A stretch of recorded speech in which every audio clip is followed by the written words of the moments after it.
गोविंद भज गोविंद भज गोविंद। हरे कृष्णा। कहा जाता है कि संसार में जितने भी प्राणी हैं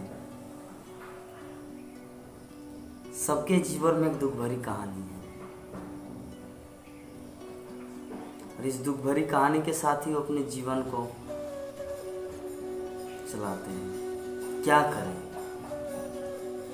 कर्मफल बस या किसी कारणवश अपने कर्म के प्रभाव से उनको इस तरह के जीवन में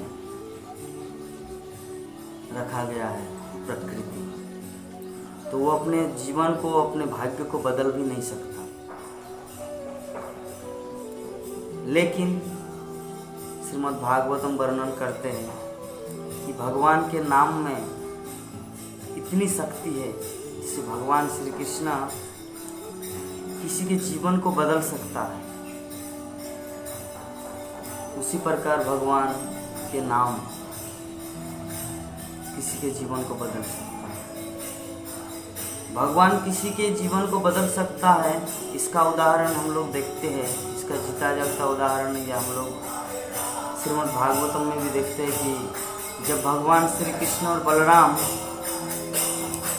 मथुरा घूमने के लिए गए, क्योंकि वो लोग वृंदावन में रहते थे, गोकुल वृंदावन में, तो कंस द्वारा भेजे गए अक्रूर कृष्ण और बलराम को लेने के लिए आए थे। कंस का एक्चुअली प्लान था कि कृष्ण और बलराम को इनवाइट करेंगे इस रंगशाला में और चाणूर और मुष्टिक उनको मार देंगे, या कुबल या फिर हाथी उसे मार देंगे। इसी भावना लेकर कंस ने अक्रूर को कृष्ण बलराम को लाने के लिए भेजा था। क्योंकि कितना प्रयास किया, जब तक कृष्ण बलराम गोकुल में था, वृंदावन में थे, पूतना, तिग्नावर्त, धेनुकासुर, वृकासुर, वत्सासुर, बकासुर, कितने सारे आए, लेकिन सभी असफल हुए कृष्ण को मारने का। तो अंत में कंस ने प्रयास किया कि इस रंगमंच में सबके सामने बड़े बड़े मुष्टिक, चाणूर मुष्टिक जो योद्धा कृष्ण को मार देगा। ऐसी भावना लेकर कंस ने अक्रूर को वृंदावन भेजा था। तो अक्रूर कृष्ण बलराम को वृंदावन से मथुरा लाए। तो मथुरा की लंबी लंबी बड़ी बड़ी सड़कों में कृष्ण बलराम चल रहे थे। तो चलते चलते देखा कि कहीं पर एक बहुत ही सुगंधित नेचुरल एरोमा, मतलब सुंदर चंदन का गंध आ रहे थे। तो कृष्ण ने पूछा, बलराम भैया, दाऊ भैया देखो तो ये सुगंध कहाँ से आ रही है? इतना नेचुरल ये तो हम जीवन में भी नहीं इतना सुगंधित मुझे आस्वादन किए थे। तो बलराम बोले कि वो देखो कुब्जी आ रही है, मुझे लगता कि वो कुब्जी चंदन लेके जा रही है। तो कृष्ण बोले चलो उसको पकड़ते। तो वो दोनों दौड़े, वो दोनों उसको पकड़ने के लिए बोले, ओए माता जी नहीं बोला, मतलब कुछ ऐसे सुंदरी, यस, भगवान श्री कृष्ण, वो सुंदरी रुक जाइए। तो वो कृष्ण बलराम की तरफ दिख रहे पीछे कि दो लड़का उनका पीछा कर रहा है। तो किसी लड़की के पीछे अगर लड़का पीछा करता तो क्या करेंगे लड़की, वो तो भागेगा। तो अरे सुनो तो सही, कृष्ण बलराम बोल रहे, अरे सुनो तो सही सुंदरी, ओ सुंदरी जरा रुको सुनो। तो कृष्ण बलराम जितना दौड़ रहा है वो भी उतना पीछे मुड़ के देख के वो भी भाग रहे पीछे। तो कृष्ण बलराम अभी क्या किया, इतना जोर से दौड़ मारा, बलराम पीछे और कृष्ण आगे आ गया और बीच में रह गई कुब्जा। कृष्ण बलराम, तो कृष्ण आगे और बलराम पीछे। अभी ना कुब्जा पीछे जा सकती है ना आगे जा सकती है, ऐसी अवस्था उसको घेर लिया। बोले कि क्या सुंदरी, अब कितना सुंदर सुगंधित चंदन का लेप इसके लिए लेकर जा रहे हैं। मुझे भी तो थोड़ा दो, मैं भी तो एक व्यक्ति हूँ। तब बोले कि जो भी है, आप मुझे सुंदरी क्यों, आप मुझे इंसल्ट क्यों किया? दिखने में तो आप बहुत भोले भाले बच्चे लगते हो, लेकिन मुझे इतना इंसल्ट कर दिया, मुझे इतना अपमान कर रहे हैं। क्या मैं सुंदरी हूँ? मैं सुंदरी दिखती हूँ? और ऐसे करके कुब्जा बहुत रोने लगे। तो कुब्जा जब रोने लगे तो भगवान कृष्ण के हृदय में करुणा, उनके हृदय में एफेक्शन, प्रेम उमड़ आया और कुब्जा को और बोले, सुंदरी आप क्यों चिंतित हो? आप है ही सुंदरी, तो आपको सुंदरी सुनने में इतना हिचकिचाहट क्यों आ रही है? क्यों इतना आप अनुभव, पेन, दर्द अनुभव कर रहे हैं? डोंट वरी, चिंता मत कीजिए, आप रियली में सुंदरी है। आप मुझे चंदन का लेप लगाइए और देखिए आप सुंदरी बन जाएंगे।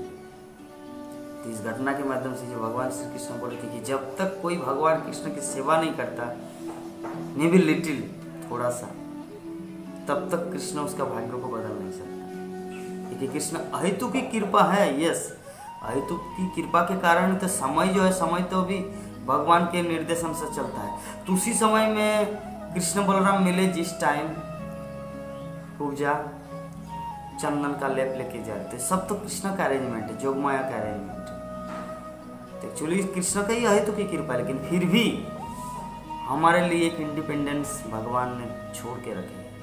उस इंडिपेंडेंस, वो स्वतंत्रता को अगर हम कृष्ण सेवा में लगाएंगे तभी कृष्ण हमारा भाग्य बदल सकता है। तो जो भी है, तो बोले कि हमारे लिए थोड़ा चंदन का लेप दीजिए ना। बोले कि नहीं नहीं, ये महाराज कंस के लिए है। लेकिन फिर भी क्या करूं, मेरा मन, मेरा हृदय, मेरा दिल पूर्ण रूप से, जैसे गंगा का पानी जब पर्वतों की श्रृंखलाओं से, हिमालय की श्रृंखलाओं से जो गंगा का पानी जो नीचे आता है और नीचे आके जो समुद्र में गिर जाता है, तो सिमिलरली पता नहीं मेरा क्या हुआ, मेरा मन, मेरा हृदय आपके प्रेम में, आपके प्रति उसी तरह कि मेरा मन बात बोल रहा कि क्यों ना चंदन का लेप थोड़ा मैं ये दो बालक को, इनको लगाऊं चंदन का लेप। हम तो रोज महाराज कंस को चंदन का लेप लगाते हैं, क्यों ना हम इन दोनों बालकों को लगाएं। तो उनके हृदय में ये चल रहा है और वो चीज़ प्रकाशित कर दिया कृष्ण बलराम के सामने। तो कृष्ण और ज़्यादा प्रसन्न हो, क्योंकि अगर कोई मन में भी कृष्ण की सेवा करने का भाव लाए तो कृष्ण उसमें भी, कहते हैं श्रील प्रभुपाद बोलते हैं कि अगर कोई कृष्ण भावना में आंदोलन प्रचार हो, सारे विश्व में इस्कॉन मूवमेंट, कृष्ण भक्ति का आंदोलन प्रचार हो, या मन ही मन अगर कल्पना करता है, सोचता है, प्लान करते हैं कैसे करेंगे, कैसे लोगों को प्रचार करेंगे, तो प्लान करने से 25% सेवा का फल मिलता है। और अगर एक्टिंग करेंगे परफेक्टली तब तो उसे पूर्ण 100% मिलेगा। तो कुब्जा ये मन ही मन ऐसे सोच ही रही थी कि रोज तो हम कंस, महाराज कंस को लगाते हैं चंदन का लेप, तो क्यों ना आज ये छोटे छोटे दो बालकों को चंदन का लेप लगा दें। तो उसी से उसका 25% भक्ति हो गया। तो वो ठान लिए कि चलिए मैं आज आप लोगों को चंदन का लेप लगाऊं। तो कृष्ण बोले कि वाह सुंदरी, वाह, और मुझे सुंदरी बोल रहे, मैं क्या सुंदरी हूँ? हम मानते हैं मुझे आपके प्रति प्रेम हो गया, गंगा की पानी की तरह समुद्र में मिलता है, लेकिन इसका मतलब ये नहीं कि आप मुझे कुछ भी अपमान करते रहे। दिखने में इतने भोले, इतने सज्जन है, इतने जेंटलमैन है, आप क्यों मुझे ऐसे अपमान करते? तो कुब्जा की ये बात सुनकर कृष्ण बोले नहीं, अभी तो कुछ तो चमत्कार करना है। तो कुब्जा के मस्तक को, एक हाथ में मस्तक में एक हाथ रखा और एक हाथ कृष्ण उनके कमर में रखा, और कमर में रखा जैसे कोई मिस्त्री, कुछ कारीगर जब कोई लकड़ी का ये करता है, ठुक ठक करके जो बनाता है, कुछ मूर्ति। तो उसी तरह कृष्ण एक बार मुक्का मार दिए कमर के नीचे, थोड़ा सीधा हो गया, और एक बार मार दिए तो ऐसे सीधा हो गया, और एक बार मार दिए तो पूर्ण रूप से सीधा हो गया। और कृष्ण अपने जो कृपा दृष्टि दिए, उनके पूरे शरीर में जो कुब्जा भाव था, पूरा सौंदर्य, एक दिव्य नारी, जैसे स्वर्गलोक से एक अप्सरा आई है, ऐसे दिव्य नारी बन गई। तो ऐसे कुब्जा ऐसे देख रही है, ऐसे हाथ पांव चरण अपना मुखमंडल, इतना सुंदर शरद पूर्णिमा की चंद्रमा की में, इतना सुंदर ब्यूटीफुल। तो वो सोचे कि मैं बचपन से मैं कुब्जी कुरूप हूँ, मैं सुंदर नहीं हूँ, लेकिन ये बालक की कृपा से, इस कृष्ण की कृपा से मुझे इतना सुंदर देह प्राप्त हुआ, इतना सुंदर बॉडी। तो मैं ये शरीर को, मैं अपने इस देह को उस भगवान के चरणों में, उस भगवान की सेवा में अपने आप को अर्पण कर दूंगा। तो चंदन का लेप लगाए थे भगवान। तो बोले कि हे प्रभु, चंदन का लेप मैं मन ही मन आज आपको लगाया, तो मैं चाहता हूँ कि आपको हम चंदन का लेप लगाएंगे, आप मेरे घर में आइए। क्योंकि रोड में, बीच सड़क में क्या उसे क्या फुटपाथ की तरह क्या चंदन जैसे लोग जूता पालिश करता है, ऐसा तो नहीं कर सकते ना। इस रोड में कोई मोची जो होता है तो जूता पालिश कर देता है, ऐसा नहीं होना है ना। फुटपाथ काम नहीं चलेगा, शॉर्टकट काम नहीं चलेगा। जीवन सीरियस है, कोई शॉर्टकट काम चलने वाला चीज़ नहीं है।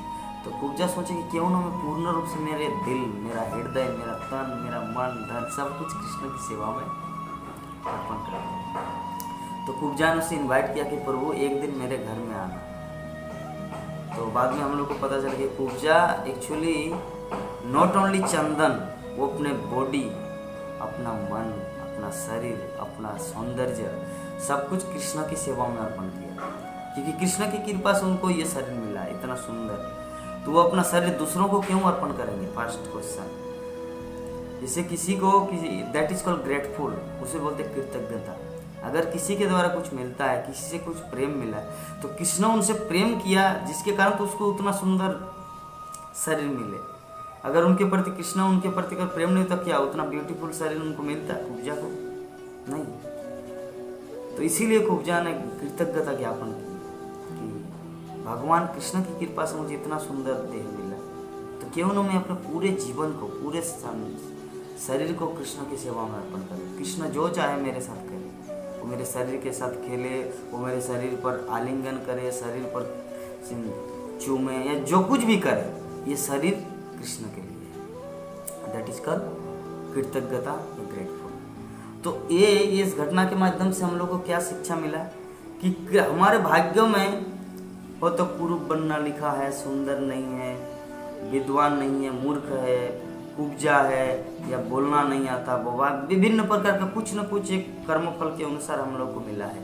लेकिन अगर कृष्ण हमारे जीवन में आए तो कृष्ण हमारे भाग्य को बदल सकता है। तो अभी प्रश्न उठ सकता है कि कृष्ण तो अभी हमारे पास नहीं है।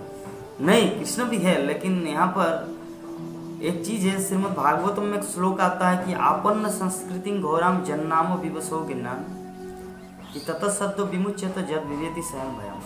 मतलब आपन्न संस्कृति घोराम, इस संसार में सभी व्यक्ति संसार चक्र में जन्म के बाद मृत्यु, मृत्यु के संस्कृति मतलब बारंबार जन्म मृत्यु का चक्र जो हम लोगों को काटना पड़ रहा है। घोराम का अर्थ होता है जटिल। ये जीवन बहुत ही कॉम्प्लिकेटेड है। आपन्न संस्कृति घोराम, इंटेंगल। आपन्न इंटेंगल मतलब न चाहते हो भी वो प्राप्त होना। आपन्न संस्कृति बोले जन्नामो विवशो गणम, किंतु भगवान कृष्ण का नाम जन नाम, जिसका नाम विवशो। विवशो मतलब आप कहने का अर्थ है आप मान लीजिए ऐसे बोलते हरे कृष्णा हरे कृष्णा कृष्ण कृष्ण, लेकिन आपको पता नहीं आप क्या बोल रहे हैं। आप हो सकता है किसी दुख भरी ऐसी स्थिति में गिर गए कि आपको बहुत दुख हुआ। ओ गॉड, ओ कृष्णा, तो ऐसी अवस्था में भी अगर भगवान का नाम लिया जाए, हे गोविंद, क्या मेरे जीवन में ऐसा होना था? या कुछ भी हो, किसी भी कॉन्शियसनेस जाने अनजाने में अगर हम लोग भगवान कृष्ण का नाम लेते हैं तो भगवान का नाम एब्सोल्यूट ट्रूथ है। एब्सोल्यूट ट्रूथ का अर्थ होता है, श्रील प्रभुपाद उदाहरण देते हैं, जैसे भौतिक चीज जल को अगर हम लोग मुझे प्यास लगी और अगर हम बोलेंगे पानी पानी पानी पानी पानी पानी जल जल जल जल जल, तो मुख में जल जल उच्चारण करने से हमारा प्यास नहीं बुझेगा। उसके लिए रियलिटी में पानी चाहिए, पीना पड़ेगा, उसके बाद प्यास बुझेगा फर्स्ट। लेकिन कृष्ण का नाम क्या है, थोड़ा डिफरेंट है। कृष्ण का नाम एब्सोल्यूट ट्रूथ है। कृष्ण का नाम और कृष्ण में कोई अंतर नहीं है। कृष्ण अगर हमारे पास है, जैसे पूजा के पास था और अपना भाग्य बदल दिया, लेकिन कृष्ण हमारे पास नहीं। लेकिन अगर हम लोग बोलेंगे हरे कृष्ण कृष्ण कृष्ण हरे हरे, हरे राम राम राम हरे हरे, तो इसका मतलब कृष्ण हमारे साथ है। क्योंकि आचार्य लोग बताए हैं कि कली काले नाम रूपे कृष्ण होता है।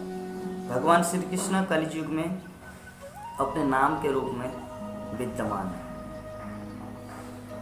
तो इसका हम लोग और एक उदाहरण या एक लीला हम लोग देख सकते हैं, जान सकते हैं, सुन सकते हैं कि आचार्य लोग जो भी बोलते हैं, भागवतम के प्रवचन करता सिद्धेश्वर स्वामी, विश्वनाथ चक्रवर्ती ठाकुर, श्रील भक्ति सिद्धांत सरस्वती ठाकुर, श्रील जगत गुरु श्रील प्रभुपाद, सब ने मंतव्य दिए हैं और उन्होंने ये प्रमाणित कर दिया कि भगवान का नाम भगवान से भी शक्तिशाली। एक बार की बात है,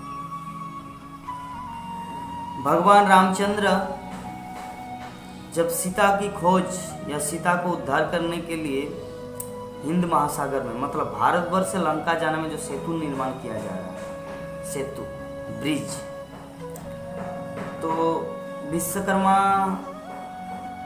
की कृपा से या नल को जो श्राप मिला था, जो वरदान रूप में साबित हुआ, नल नील जो था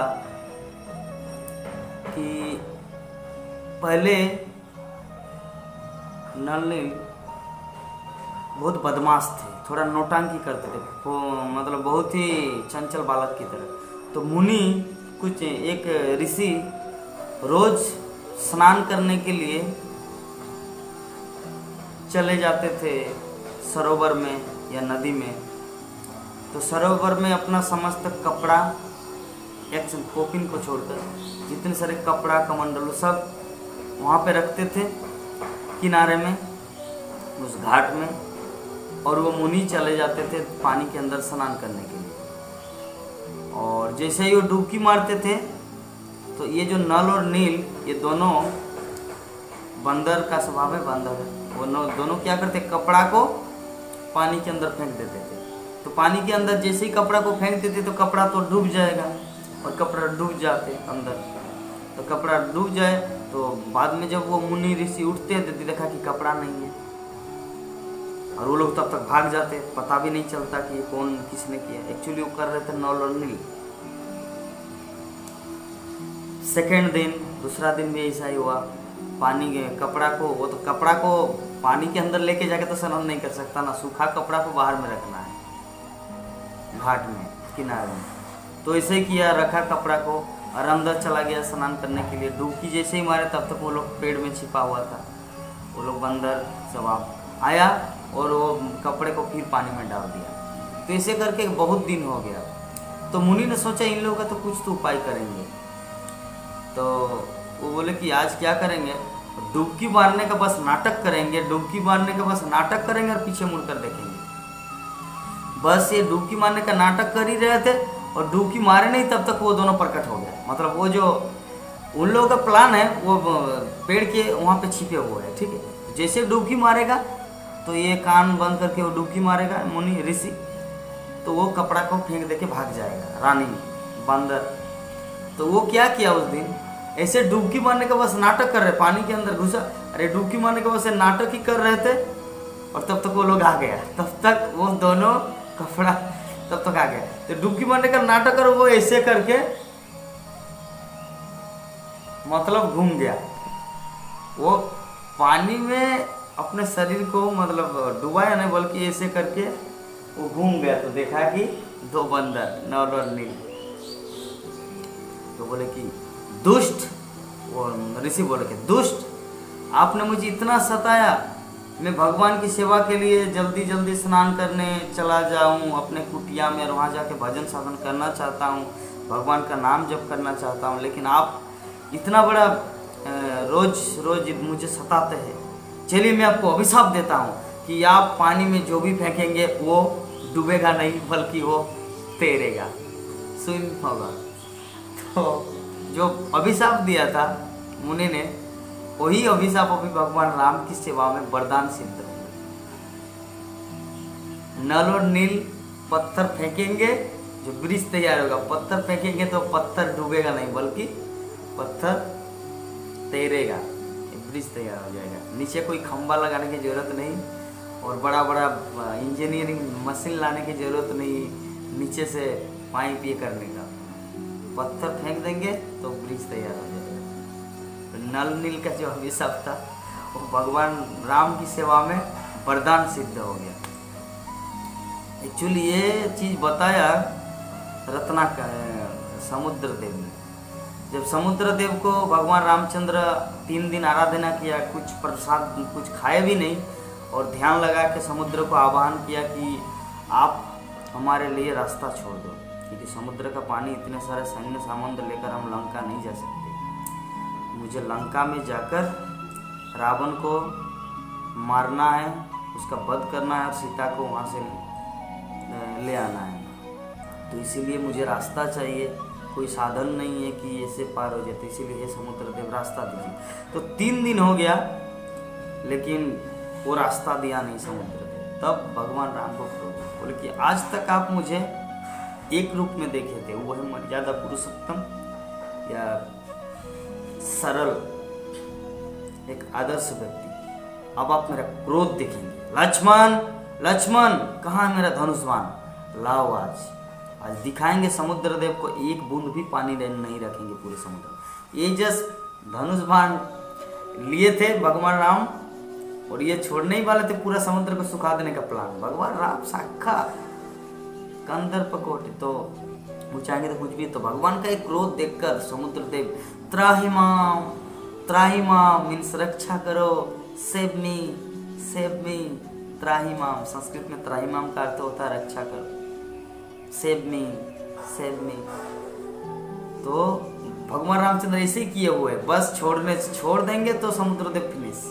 तो बोले कि प्रभु प्रभु प्रभु रक्षा कीजिए, कि मुझे पता है एक्चुअली मेरा आपके प्रति आप 3 दिन ध्यान लगा के बैठा मेरा, लेकिन मैं प्रकट नहीं होने के पीछे एक ही कारण है, वो भी आपकी जोगमाया का ही एक खेल है कि आपको समुद्र सुखाने की जरूरत नहीं है और मुझे रास्ता देने की भी जरूरत नहीं, लेकिन आप ही के ग्रुप में 1-2 ऐसे भक्त है, 2 ऐसे व्यक्तित्व है जो पानी में जो भी फेंक देगा वो मतलब वो डूबेगा नहीं बल्कि वो तैरेगा। तो इसीलिए आप एक काम कीजिए, बेहतर होगा, समस्त सैन्य सामंत लेकर पहाड़ से, क्योंकि सभी तो जितने सारे बंदर सभी तो उड़ पाते, तो दूर दूर से बड़े बड़े पत्थर को लेकर आएंगे और नल नील को देंगे और नल नील राम नाम लिखकर पानी में दे देंगे तो वो डूबेगा नहीं। तो ऐसे समुद्र देव की बात मानकर भगवान रामचंद्र मीटिंग बुलाया, इष्ट गोष्ठी की, बोले कि चलिए तब ऐसा हो जाए, कल सुबह कार्य हमारा प्रोजेक्ट शुरू कर देते। तो उन लोगों का प्रोजेक्ट शुरू हो गया, हनुमान पहाड़ लाने लगा और भी बहुत सारे अंगद मंगद जितने सारे थे सभी विभिन्न जगह से, विभिन्न पर्वतों से बड़े बड़े पहाड़, बड़े बड़े चट्टान को लेकर आ रहे हैं उड़ उड़ के, बहुत एक ये चल रहा है। तो अंगद हनुमान क्या कर रहे हैं, राम पत्थर दे दे नल और नील को, वो लोग फेंक दे रहे, हनुमान राम, इस तरह करके सब पत्थर में राम राम लिखकर पत्थर को नल नील को दे रहे हो। नल नील जैसे ही नीचे फेंक रहे तो वो उफल रहे, मतलब क्या बोलते हैं कि वो डूब नहीं रहा बल्कि तैर रहा है, और एक अंदर में जाके ठीक कर रहा है मिस्त्री की तरह साइज में काफ़ी क्या बोलते हैं स्केल माप रहे, ब्रिज तैयार ठीक हो रहा है कि नहीं, ताकि इधर उधर ना हो, साइज पूरा एकदम मेकअप कर रहा है, इसे खिट खाट ब्रिज तैयार। तो इस तरह पूरा सभी भगवान राम की सेवा में लगे हुए हैं। तो एक दिन क्या हुआ, भगवान रामचंद्र मन ही मन सोचा, तो रात 12 बजे उनका नींद नहीं आया, तो रात 12 बजे वो उठ के चले आए समुद्र के किनारे। और उन्होंने सोचा जब मेरा नाम राम नाम लिख रहे हैं और उसको पानी में दे रहे, लेकिन वो गिर नहीं रहा, वो नीचे नहीं जा रहा बल्कि तैर रहा है, तो अगर राम नाम में इतनी शक्ति है तो मैं तो साक्षात राम हूँ, तो मुझ में कितना शक्ति हो। तो चलिए मैं एक पत्थर को नीचे फेंक दे रहा हूँ, वो कैसे वो नीचे गिर रहा है कि नहीं देखते, वो तो मुझे लगता है कि वो आकाश में तैरेगा, वो तो पानी में तैर रहा है। भगवान रामचंद्र ऐसे सोच रहा है, अगर पानी में तैर रहा राम नाम में, तो अगर मैं पत्थर को अगर दे दूँ तो पानी के ऊपर जो ये है आकाश, वो आकाश में तैर। तो ऐसे करके भगवान रामचंद्र सोचा और एक पत्थर को, रात 12 बजे की बात है, एक पत्थर को जैसे पानी में दे दिया। हनुमान आए थे, क्योंकि हनुमान सर्वदा राम सेवक, सच्चा सेवक हनुमान सर्वदा भगवान राम क्या करते, किस टाइम क्या करते, सब समय उनका ध्यान रखते थे। तो भगवान हनुमान भी सेम टाइम में आया, लेकिन भगवान रामचंद्र को पता नहीं कि हनुमान मुझे फॉलो कर रहा है या मुझे पीछा कर रहे हैं या मुझे देख रहे हैं। जैसे भगवान रामचंद्र ने पत्थर को दे दिया तो पत्थर नीचे गिर गया। तो भगवान जाके देखा कि पत्थर क्या, तो देखा पत्थर तो डूब रहा है। तो अभी चिंता कर रहे, तो हनुमान बोले कि प्रभु क्या कर रहे हैं आप। तो बोले कि हनुमान ये कैसा चमत्कार है कि आप लोग मेरा राम नाम लिख के पानी में पत्थर फेंक रहे, लेकिन वो क्या बोलते हैं डूब नहीं रहा। मैं साक्षात राम हूँ, मैं पानी में फेंक रहा हूँ पत्थर को, लेकिन फिर भी वो डूब रहा है। इसका मतलब क्या है? क्या मुझसे भी बड़ा मेरा नाम की शक्ति? बोले कि आपसे आपकी जितनी शक्ति है वो तो शक्ति है ही प्रभु, और आपका नाम में तो उससे कई ज़्यादा शक्ति है, जो हम लोग श्री चैतन्य महाप्रभु के शिक्षा कष्टम में देखते हैं कि नामकारी बहुधा निज सर्वशक्ति स्थापित नियमेन स्मरणेन काले। और जो चैतन्य महाप्रभु का जो शिक्षा 8 श्लोक है, चेतोदर्पण मार्जनम भव महादावाग्नि निर्वापनम, इस तरह करके 8 श्लोक है। उनमें से तृतीय नंबर श्लोक में नामकारी निजदा निज सर्वशक्ति स्थापित नियमेन तिष्ठ। मतलब भगवान के जितना नाम है समस्त शक्ति भगवान के हरे कृष्ण महामंत्र इस नाम में दिया गया है। तो भगवान के नाम अनंत है, गोविंद मधुसूदन हरि, तो सब नाम में इतना शक्ति भरा हुआ है जितना भगवान में है। तो भगवान राम की शक्ति से भी ज्यादा शक्तिमान कौन हुआ? उनके पवित्र नाम हरि नाम। तो लेकिन फिर भी हनुमान एक दूसरा चीज बोला कि प्रभु, फिर भी बोले कि हनुमान तो मेरा नाम से अगर वो ये हो क्या बोलते हैं वो तैरेगा, वो नीचे नहीं जाएंगे, मतलब नीचे नहीं डूबता, वो तैर रहा है, वो पत्थर होकर तैर रहा है मेरे नाम के प्रभाव से, मैं साक्षात राम हूँ, मैं उसे फेंक रहा हूँ, वो क्यों नहीं तैर रहा है? तब हनुमान बोले कि प्रभु अगर आप किसी को बोलेंगे कि जा, मतलब मैं आपको पतित कर दे रहा हूं, मैं आपको फेंक रहा हूं, तो जब आप किसी को फेंक देंगे तो जगत में कौन सी ऐसी शक्ति है, कौन ऐसे दयावान है, कौन ऐसे पतित पावन है? रघुपति राघव राजा राम पतित पावन सिखा, कौन ऐसा पतित पावन है आपसे बढ़कर, जो उस पत्थर को या जो किसी व्यक्ति विशेष को अगर आप फेंक देंगे और उसको कोई बचा पाएगा? क्योंकि आप तो साक्षात उसे फेंक दे रहे हैं, आप अगर उसे बचाते तो बच जाएगा, लेकिन आप तो बोल रहे कि मैं पानी में फेंक दे रहा हूँ। पानी मीन्स मेटेरियल वाली जगत, भौतिक जगत में जीवात्मा को फेंक दे रहे आध्यात्मिक जगत से, तो उनको कौन बचा पाएगा?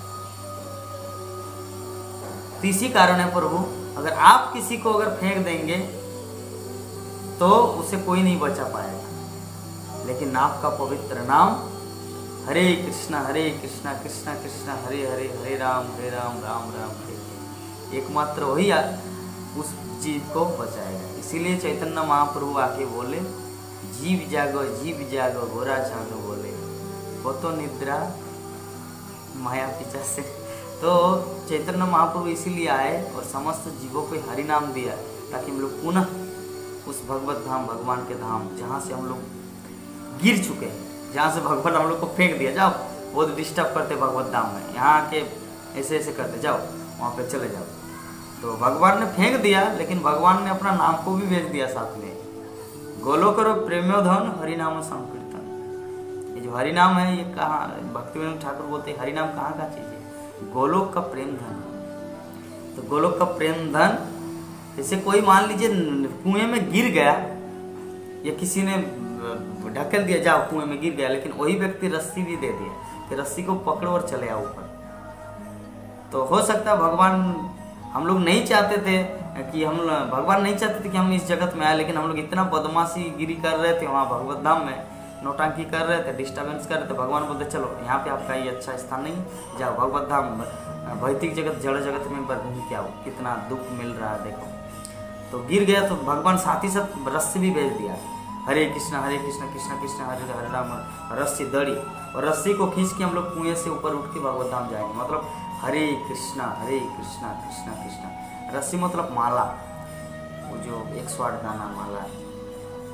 तो भगवान के पवित्र नाम के माध्यम से हम लोग पुनः भगवान के धाम, भगवान के पास, कृष्णा के पास आ सकते हैं। तो आज का टॉपिक यही था कि भगवान किसी के भाग्य को बदल सकता है, लेकिन हमारे पास भगवान अभी नहीं है। चैतन्य महाप्रभु आए थे 500 वर्ष पूर्व, भगवान श्री कृष्ण आए थे 5000 वर्ष पूर्व, भगवान रामचंद्र आए थे त्रेता युग में, भगवान विष्णु आए थे सत्य युग में। अभी कौन है?